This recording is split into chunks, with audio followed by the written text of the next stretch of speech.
A graça e a paz do nosso Senhor Jesus Cristo, boa noite, muito bem-vindos, muito bom tê-los aqui.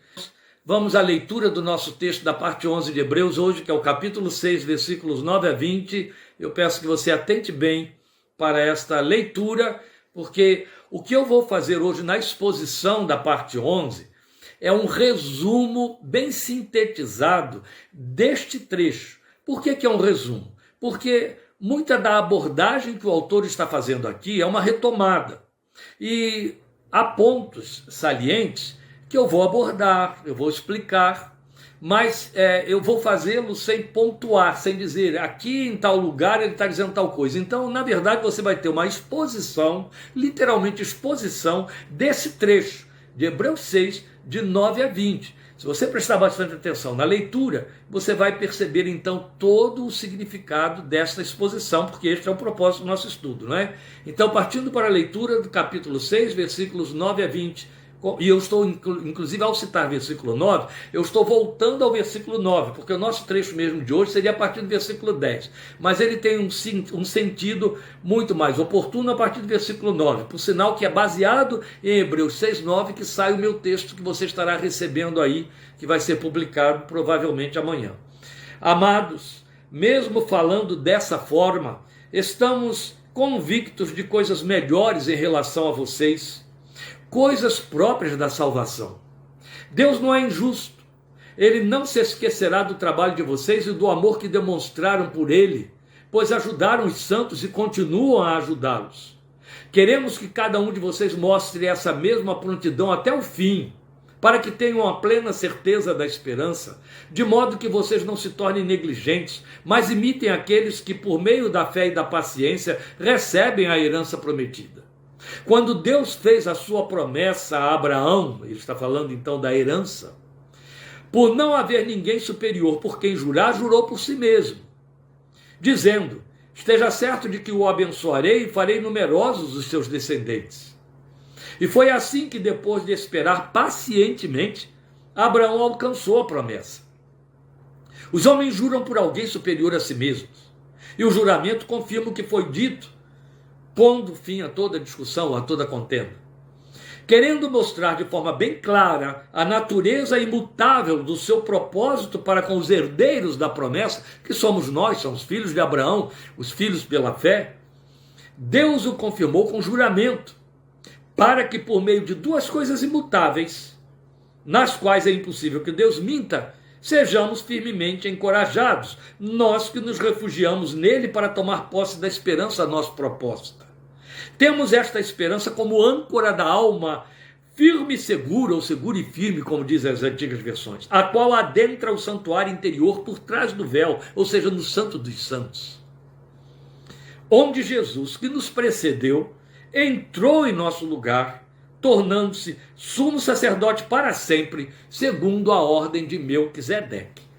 Bem, você vê que ele começa esse trecho falando em Abraão e o encerra falando em Melquisedeque, porque Melquisedeque é o tema do próximo assunto, que será a nossa parte 12. Então ele está fazendo aqui uma introdução à sua argumentação que ele vai retomar e tinha sido interrompida lá naquele trechinho do capítulo 5, vocês já nos ouviram falar sobre isso. Ele percebeu que os seus leitores estavam muito inseguros, muito infantis, muito acriançados, muito presos a rudimentos, a coisas mimimis da doutrina evangélica, e então imaturos para perceber uma argumentação profunda e sólida, como o espalhamento que ele queria fazer do sacerdócio de Jesus, ou entre Melquisedeque e Jesus, para nivelar ou mostrar que o sacerdócio de Jesus era a segunda ordem de Melquisedeque. Ele está trabalhando exegeticamente de forma profunda com as escrituras do Velho Testamento, mas percebeu que a argumentação era muito sólida para aquela gente que tinha se infantilizado, e então ele faz uma interrupção, procura afirmar as bases espirituais daquela gente, levando para eles a garantia da certeza da salvação, para tirar deles toda a insegurança, todo o medo, que falaremos disso agora. E depois feito isso, foi como se ele tivesse dado um alívio para a alma dele, e ele entende: não, agora eu posso tocar meu assunto e vamos em frente. E aí ele vai em frente a partir do capítulo 7, falando sobre Melquisedeque. É um trecho longo que vai até o final do capítulo 8, por isso vamos nos ocupar com uma ou duas partes dele inteiras, nas próximas semanas, que é belo e rico para nós. Mas, hoje, ele então, ainda antes de retomar o assunto Melquisedeque, ele faz um reforço de toda essa exortação de segurança que ele passou para aqueles irmãos, especialmente naquele trecho que discutimos semana passada, o trecho nobre do capítulo 6, versículos 4 a 9, não é? Bem, então nós estamos ainda dentro daquele longo intervalo em que ele deu um tempo, como eu estou dizendo aqui, desse pareamento que havia começado a fazer entre os sacerdócios de Melquisedeque e de Cristo. Mas tivemos uma primeira abordagem, a advertência quanto ao crescimento na palavra. Você lembra que ele estava advertindo a eles, dizendo que eles tinham de crescer na palavra, tinham de crescer. Bem, temos algumas situações aqui a explicar que são muito importantes. O que é que eu quero dizer com isso? Esse intervalo que o autor de Hebreus fez foi para trabalhar, bater de forma até pesada, ele fez, na insegurança daqueles irmãos. O que é que ele se deu conta? Olha, quando ele percebeu, ou ele sabe, porque ele os conhece bem. O versículo 10 prova que eles conhecem bem. O versículo 9, estou falando do capítulo 6, prova que eles conhecem bem. Mais para frente, capítulo 10, versículo 25, ele prova que os conhece bem. No fechamento da carta, os da Itália os saúdam, ele prova que os conhece bem. Então ele sabia quem eram. Ele sabia quem estava lá. Ele sabia o nível da espiritualidade daquela gente. Ele não está escrevendo nada sobre suposição. Ele não está escrevendo para um grupo de pessoas amontoadas num determinado lugar, a respeito do qual ouviu falar alguma coisa, como aconteceu quando Paulo escreveu para os Gálatas, ou quando Paulo escreveu para a igreja de Corinto, tendo recebido notícias dramáticas trazidas por Timóteo a respeito deles. Não é isso. E dos crentes da Galácia. Ele os conhecia muito bem. E ele sabia, então, que eles estavam inseguros. Porque, em resumo, o que se passava com aqueles irmãos hebreus? O que se passava com eles é que eles tinham se deslocado num núcleo apequenado, menor. Eles tinham se deslocado do grupo maior, de uma sociedade de evangélicos, de um agrupamento maior de igrejas. Eles tinham feito um isolamento. Qualquer coisa que coloquemos ou tentemos colocar para explicar o que se passou com eles vai ser conjectura, mas são conjecturas sólidas, são conjecturas procedentes. Todos os comentaristas pensam de maneira igual. Quais são essas conjecturas? Por conta da argumentação do autor da carta, o que se supõe é que aqueles irmãos, por serem formados por um núcleo de sacerdotes que se converteram, por um núcleo de judeus que se converteram, em meio a um grupo de crentes gentios que estavam avançando com uma fome devoradora do evangelho, eles estavam se vendo muito atrapalhados, esta é a palavra, com toda a sua herança judaica. E de repente se viram no vazio, porque a nova confissão, o caminho, interrompia todo um procedimento de ritualismo, toda uma história, uma herança que eles vivenciavam, que agora os nivelava a experiência de gente que nunca teve trânsito no meio da confissão judaica, da lei de Moisés, etc. Que se conhecia por proselitismo, que se conhecia não por herança ou por nascimento, não era a realidade deles. Por conta disso, eles estavam se sentindo à margem. Os sacerdotes, no caso, perderam lugar, perderam profissão, nasceram para isso, viveram nesse contexto. A própria vida espiritual deles como judeus dependia totalmente do crédito da sociedade, do apoio financeiro, eles recebiam para fazer o que faziam e de repente não tem mais nada disso. Aí não tem mais ritual, não tem mais nada, pois bem. Diferente do que aconteceu com os crentes da Galácia, que estavam sofrendo influência de judaizantes, quer dizer, pessoas como esses irmãos aqui, que eram inimigos de Paulo, não é o caso destes. Eles não estavam sob influência de judaizantes. Eles eram os próprios judeus. E não podemos dizer que eram judaizantes, que em nenhum momento esse autor está dizendo ou repreendendo eles por estarem fazendo algum trabalho de proselitismo quanto a crentes gentios. Não, pelo contrário, o que se entende é que eles estão totalmente longe dos crentes gentios. Totalmente longe, nem se envolvendo, de repente até abandonaram esse contato. Por ficarem isolados, por ficarem num grupo menor, daí o autor, no capítulo 10, dizer, não abandone a sua congregação, as reuniões, como é costume de muitos ou de alguns. Entende? Eles foram esfriando. Eles foram perdendo lastro, alimento. Eles perderam, muito provavelmente, a influência dos líderes, de tal maneira que o autor tem de capítulo 13, por isso, viu, meus irmãos, vocês estão vendo eu citar aqui capítulos que estão lá na frente ainda, como é importante a leitura da carta toda, para que você possa ter esse trânsito quando a gente fala. No capítulo 13, ele os exorta dizendo a eles que se lembrem dos seus guias, que já tinham passado, já tinham morrido, e da vida que tiveram. Você percebe, eles não estão mais em contato com os mentores, com os discipuladores, com os mestres. Não estão, eles se isolaram. Automaticamente o que aconteceu é que eles não tinham nutrientes suficientes. Ficaram nivelados e parados no tempo em que revista e lição de escola dominical. Estou fazendo aqui um pareamento, porque nós, crentes históricos, durante dezenas e dezenas de anos, aprendemos a estudar a Bíblia através de revistas de escola dominical, não é? Aquela coisa maravilhosa da herança da igreja chamada escola dominical, que hoje está banida da grande maioria dos arraiais e das igrejas novas, não é? Que tinham revistas, orientadores, etc. Eu próprio escrevi várias lições e revistas. Graças a Deus, foi um grande privilégio na minha vida e bênção. E aí a gente aprendia ali, a gente estudava. Eles cortaram esta orientação, esta lição, e ficaram, então, só com os rudimentos. Esta a exortação e repreensão do autor no capítulo 5. Ficaram com o beabá da fé. Ficaram repetitivamente fazendo aquilo que as igrejas estão fazendo quando fazem, de contínuo. Falando sobre batismo, discutindo sobre batismo, discutindo sobre como deve fazer para ser crente, e como deve viver isso e aquilo, como que... Está entendendo? Eles ficaram presos aos rudimentos. Aí se discutem doutrinas, eles vão falar sobre a ressurreição, vão falar sobre a vinda de Cristo, etc. E alguém diria, mas não é disso que a igreja cogita? Também. Mas você já pensou se você passar, como falamos aqui semana passada, a vida toda dentro de uma igreja ouvindo falar que Jesus salva, da graça salvadora? O que você vai conhecer é da graça dinâmica e do senhorio de Cristo. E a solidez da doutrina e da herança do ensino, que está pleno em todas as escrituras, especialmente no Novo Testamento. Como que fica o diálogo, o aprofundamento? Como que se pode pretender uma igreja que caminhe com solidez, com resistência, com discernimento, para não se deixar levar a roda por qualquer vento de doutrina, se ela fica só nos rudimentos e nos princípios, só presa às primitivas lições? Era o que estava acontecendo com eles. E o autor, em dado momento, se deu conta de que, por conta disso, se enfraqueceram.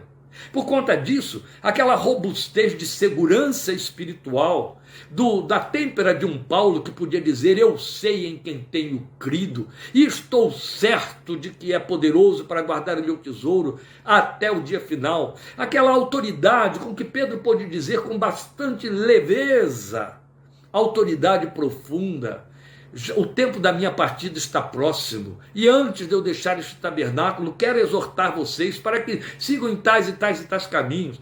Aquela autoridade e segurança com que Paulo pôde dizer, estar com Cristo é preferivelmente melhor. Já estou, acabei a carreira, guardei a fé, e desde agora a coroa da justiça me está reservada. Essa leveza com que ele pode falar da eternidade, aquela gente não tinha, essa segurança não tinha. Não era falta de informação, era insegurança por não ter base, por faltar nutriente, alimento.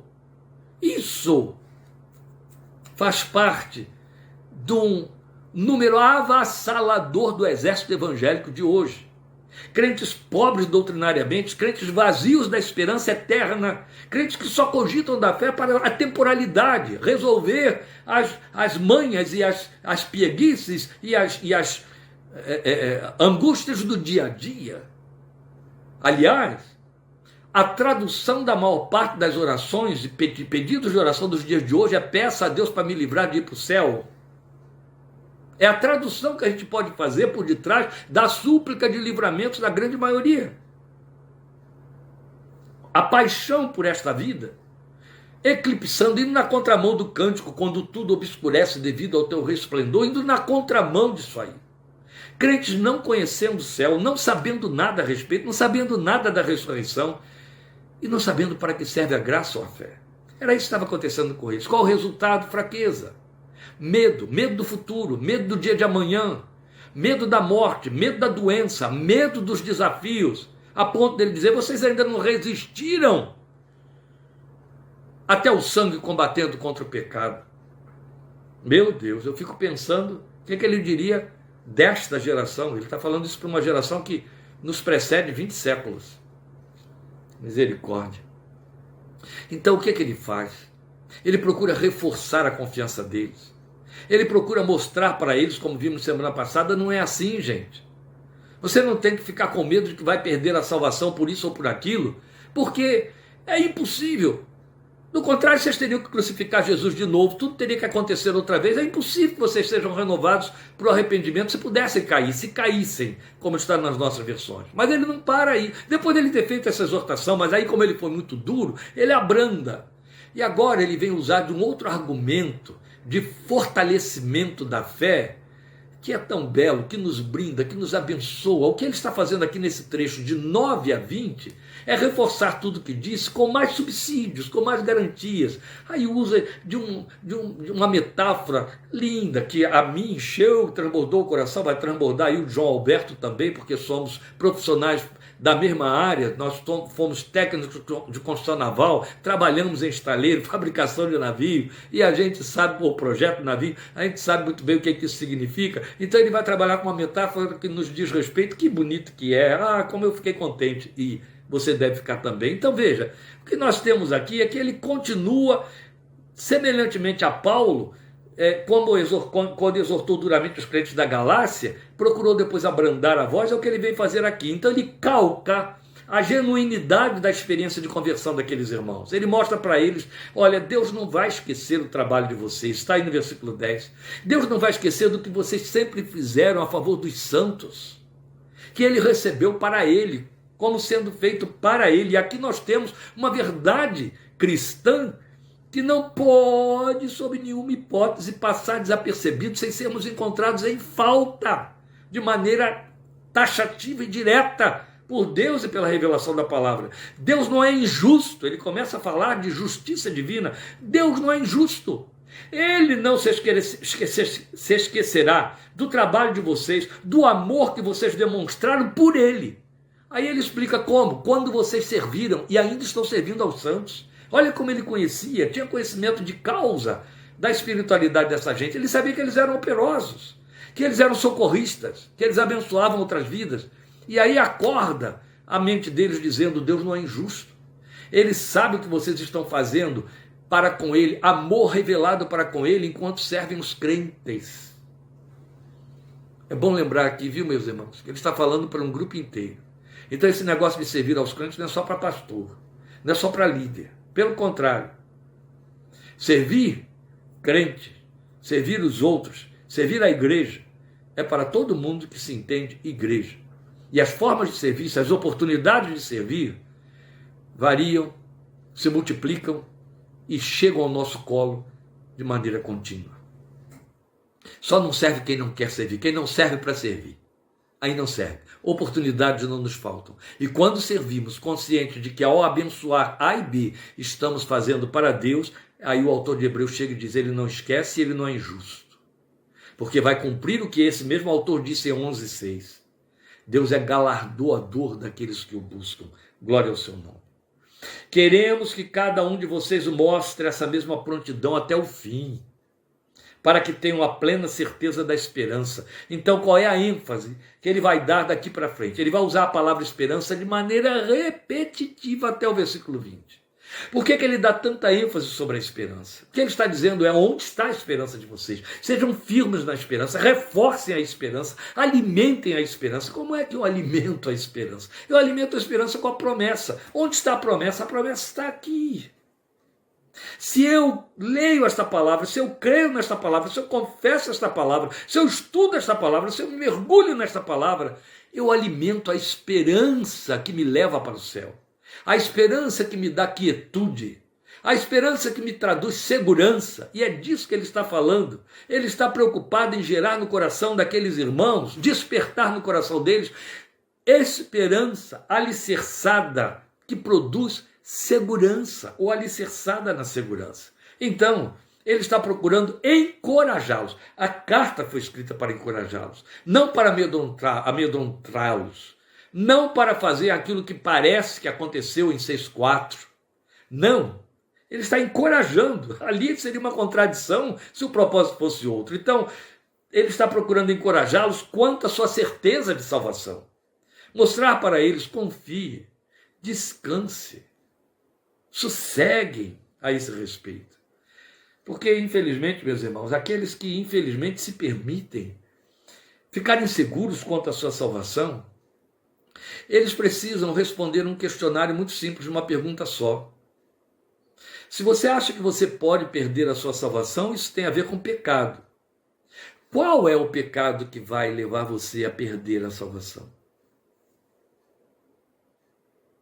E quando é que, não pecando, você vai garanti-la?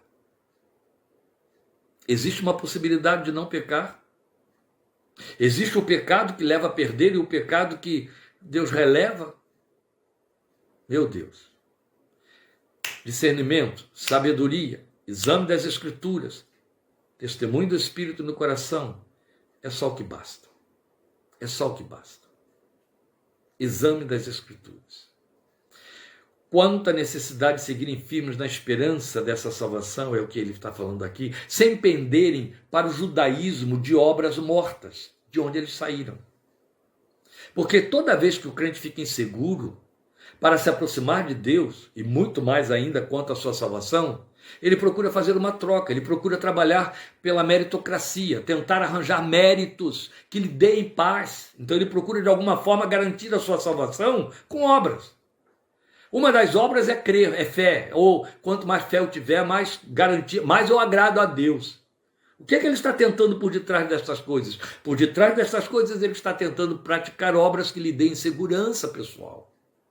Que tragédia.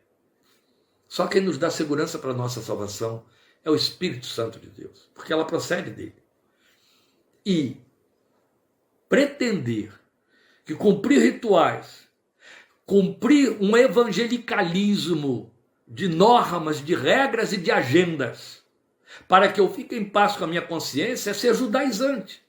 É tentar cumprir uma religião do tipo dos judeus, que através de obras, do cumprimento de luas novas, sábados, a guarda de sábados, o comer isso, não comer aquilo, praticar tais festas, oferecer tais oferendas, lhes davam paz com Deus, pseudo-paz com Deus e garantias de que estavam sendo aprovados. Esse germen continua no coração dos homens, só não pode acontecer no coração do crente. Justificados, pois, pela fé, temos paz com Deus por meio de nosso Senhor Jesus Cristo, Romanos 5:1, isso é quanto basta e é eterno. E então temos verdades edificantes extraídas deste trecho. Eu quero apresentar duas delas, porque só existem duas aqui, na verdade. A fidelidade de Deus, é disso que ele está falando no versículo 10, né? Recompensador daqueles que o servem, abençoando os seus. E a possibilidade plena de perseverança na esperança por causa da imutabilidade de Deus em sua justiça. E é então que o autor vai falar, vai reforçar essa imutabilidade, dizendo que há duas coisas nas quais é impossível que Deus minta: jurar e prometer. Ele prometeu e com juramento. E aí ele diz assim: para encerrar qualquer discussão entre homens e partes, eles juram por alguém que lhes é superior, e a discussão acaba ali. O outro aceita aquela palavra de juramento porque sabe que ele tomou como testemunha alguém superior a ambos. Deus não tinha alguém maior do que ele por quem jurar, mas porque sabe que esta é a linguagem que o homem entende, ele então jurou por si mesmo. Ele disse que por si mesmo ele garantia cumprir a promessa feita a Abraão de lhes dar descanso e a sua descendência. Essa é a promessa de que o autor falou no capítulo 4. A promessa de ser justificados pela fé. Esta promessa alcança todos os descendentes de Abraão. Então ele diz, nós somos esses descendentes. Paulo trabalha com isso em Gálatas capítulo 4, dizendo que os descendentes de Abraão são os que creem na promessa, não são os filhos que nasceram da carne, mas são os filhos da promessa, os filhos da fé, aqueles que creem em Deus pela fé, esses, à semelhança de Abraão, são justificados. Esta promessa Deus garantiu com juramento. Por mim mesmo, ele diz. E aí, ele fez a promessa. Jurou e prometeu. Nestas duas coisas é impossível que Deus minta, como ele disse a Amós. Eu, Senhor, não mudo, por isso vocês não perecem. Tiago diz que ele é o Deus imutável. Nele não há sombra de variação. Ele é a perfeição absoluta. E aí o autor da carta toma de novo Abraão como cabeça dos que creem, porque ele está para retomar o assunto Melquisedeque. E vai fazer isso oportunamente, fazendo o quê? Acendendo na mente dos seus leitores as bases da sua segurança espiritual. Então, em que consistem essas bases? Vou fazer um reforço aqui do que acabei de dizer. No fato de que Deus fez sua promessa a Abraão, e que esse Deus que fez a promessa a Abraão é o mesmo, quer dizer, não mudou. O Deus que prometeu a Abraão é o mesmo Deus que está nos prometendo através da promessa que fez a Abraão. Em ti serão abençoadas todas as famílias da terra. É o mesmo Deus, ele não mudou. E esse Deus é imutável. Ele nos prometeu a herança espiritual da promessa por intermédio da fé que teve nosso pai Abraão, para falar textualmente como Paulo em Romanos capítulo 4. Bem, também consistem no fato de que o mesmo Deus, aquecendo então quanto às fraquezas humanas que necessitam alicerçar sua confiança no juramento, comprometimento, jurou e prometeu. Então eu fiz o reforço aqui do que acabei de dizer. Então estas duas coisas imutáveis, nas quais é impossível que Deus minta, usando as palavras dele, nos alcançam de igual maneira. E aí você pode inserir todas aquelas ordens de palavras que ele não usou, mas que nós usamos semana passada, em João capítulo 5, em João capítulo 10, em que Jesus reforçou garantidamente de que nunca lançarei fora, dou-lhes a vida eterna e nunca hão de perecer para sempre, por isso que a vida é eterna. Você pode inserir aí todos esses desdobramentos da promessa, que são reforços feitos pelo próprio Senhor Jesus.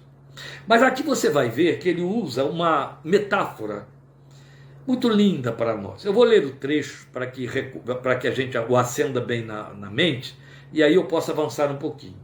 Ele diz então no versículo 17, querendo Deus mostrar de forma bem clara a natureza imutável do seu propósito para com os herdeiros da promessa, que somos nós, Deus o confirmou com juramento, para que, por meio de duas coisas imutáveis, já falamos aqui, promessa e juramento, né? Ele está se repetindo, nas quais é impossível que Deus minta, sejamos o quê? Firmemente encorajados, este é o propósito dele, nós que nos refugiamos nele para tomar posse da esperança nossa proposta.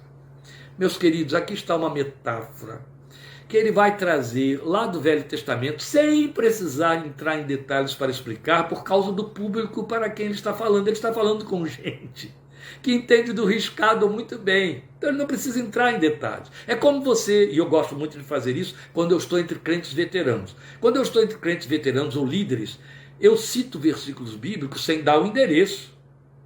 Também não é necessário estar dizendo livro tal, capítulo tal, versículo tal, porque é importante saber que aquela gente conhece o texto. Mesmo que não tenha um endereço, não importa, sabe que é palavra de Deus. E é isso que ele está fazendo aqui. Quando ele diz assim, nós nos refugiamos, nós encorajados firmemente, nos refugiamos nele para tomar posse da esperança a nosso propósito. Esperança de quê? Do grande descanso em Cristo Jesus, da vida eterna. Como é isso de nos refugiamos nele, firmemente encorajados nos refugiamos? Ele está usando da linguagem das cidades de refúgio, aquelas 6 cidades que Deus no passado estabeleceu nos dias de Moisés, para quando o povo tomasse posse da terra prometida, ele dividiu as tribos. E ao dividir as tribos, mandou que se separassem 6 cidades, 3 a leste e 3 a oeste do Rio Jordão, que serviriam como cidade de refúgio para aquele que cometesse o chamado homicídio culposo. O que é isso? Quem cometeu um homicídio por descuido, por acidente, então não doloso, não foi intencional, não foi com o propósito de assassinar, não foi por vingança. Mas a lei regia, é o talião, né? Olho por olho, dente por dente, que quem matasse deveria morrer. Como os juízes teriam que julgar e teriam que dar conta desses julgamentos, se alguém cometesse por acidente a morte de outro, alguém viesse a morrer por um descuido de alguém, que até os nossos tribunais hoje julgam, também chamando de homicídio culposo e não doloso. Os homicidas culposos tinham cidades de refúgio para onde fugir, para se livrar do vingador. Quem era o vingador? Qualquer parente que, pela lei, tinha direito de pegar o homicida e matá-lo. E ele não seria culpado. Ele estava cumprindo uma justiça que a lei contemplava. Para proteger esse assassino inocente, que não se pode nem chamar de assassino, esse que por acidente matou, o Senhor estabeleceu na lei cidades de refúgio. Como eu disse, 6. 3 do lado direito, do lado leste, e 3 do lado oeste do Rio Jordão. Então o homicida fugia para lá e ficava escondido na cidade de refúgio até que o sumo sacerdote viesse a morrer. Se o sumo sacerdote, do tempo em que o acidente aconteceu, morresse, ele podia voltar para a sua cidade, porque os vingadores estavam proibidos de lançar mão dele e fazer vingança. Porque mudou o sumo sacerdócio, mudou a lei. Essa é a linguagem que ele vai trabalhar daqui para frente no capítulo 7, capítulo 8, de forma muito linda. Jesus é a nossa cidade de refúgio, nos refugiamos no nosso sumo sacerdote, e ele já morreu, então a gente está livre. Eu me refugio nele, mas estou livre para entrar e sair, por isso que ele é a porta, ele não é o quarto, ele é a porta. E ele disse, a minha ovelha que me segue vai passar por essa porta, vai entrar e vai sair, está livre. Eu sou a cidade de refúgio e ao mesmo tempo eu sou o sumo sacerdote que já morreu. A lei mudou, não tem mais condenação. Qual foi a lei que mudou? A lei de Moisés, que dizia, se pecou, morrerá. A alma que pecar, essa morrerá. Mas aí, o meu sumo sacerdote morreu, essa lei então não tem mais valor e eu ainda por cima me refugio nele. O vingador não pode me achar, não pode me acusar, não pode me condenar. É a linguagem, glória a Deus, de Romanos 8, 34 em diante. Quem nos acusará? É Deus quem nos justifica. Quem nos separará do amor de Deus? Foi Cristo Jesus que morreu. Quem nos condenará? Não é lindo? Estamos refugiados nele, protegidos. O sumo sacerdote morreu, a lei não tem mais valor sobre nós. E uma vez que a lei não tem mais valor sobre nós, ainda ficamos dentro da nossa cidade de refúgio. Não queremos voltar para as nossas origens, lá onde pecamos, onde a tragédia aconteceu, não queremos mais. Queremos ficar na cidade de refúgio para sempre, guardando o quê? Firmemente encorajados na nossa esperança. Nos refugiamos nele. Para tomar posse da esperança, a nossa proposta. Eu fico lá, até que ele diz, vinde, benditos de meu Pai, possuam por herança o reino que lhes está proposto desde a fundação do mundo. Você pode dizer aleluia aí onde você está. Aleluia, aleluia. Isso é Bíblia, revelação da palavra de Deus, santa, profunda e gloriosa para a nossa fé. Aleluia. Aí ele vai além. E é onde o assunto toca aqui para mim, João Alberto. Onde Jesus que nos precedeu... eu tenho que ler o 19. Temos esta esperança como âncora da alma, firme e segura, a qual adentra o santuário interior por trás do véu, onde Jesus que nos precedeu entrou em nosso lugar, tornando-se sumo sacerdote para sempre, segundo a ordem de Melquisedeque. Com essa argumentação dessa metáfora eu vou encerrar a nossa minuta de hoje. Que linguagem é essa? Ele foi usar de uma metáfora que parece ser uma contrariedade total de todas as lógicas e ordens. Ele está falando de âncora. É âncora mesmo. O que é âncora? A âncora é o que nós chamamos em linguagem naval de ferro que vai fondear a embarcação.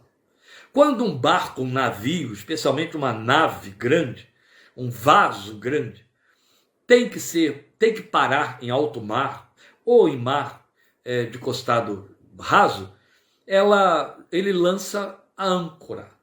A âncora é o ferro, você conhece bem, aquele ferro assim na forma de não um tridente, mas é quase um tridente, não é? Que desce e vai encontrar terreno sólido, vai se fixar ali pelo seu peso e vai segurar a embarcação. Quando o navio está ancorado, isso quer dizer que ele não sai para lugar nenhum. Não pode sequer ligar os motores sem recolher a âncora primeiro, porque a âncora impede que ele se desloque. Se vier vendaval, ele vai estar firme. A âncora não deixa que ele seja arrastado pelo vento. Um navio no mar, porque não tem atrito, sem âncora, ele é arrastado pelo vento. E o crente, pelos ventos de doutrina, como Paulo diz em Efésios capítulo 4, e o salmista fala no Salmo 1. O crente sem âncora é arrastado por qualquer vento de doutrina. Só que a âncora do navio é jogada para baixo. Ela fundeia o navio, sendo jogada para baixo até chegar ao solo. O autor de Hebreus diz assim: nossa alma está segura e firme por uma âncora.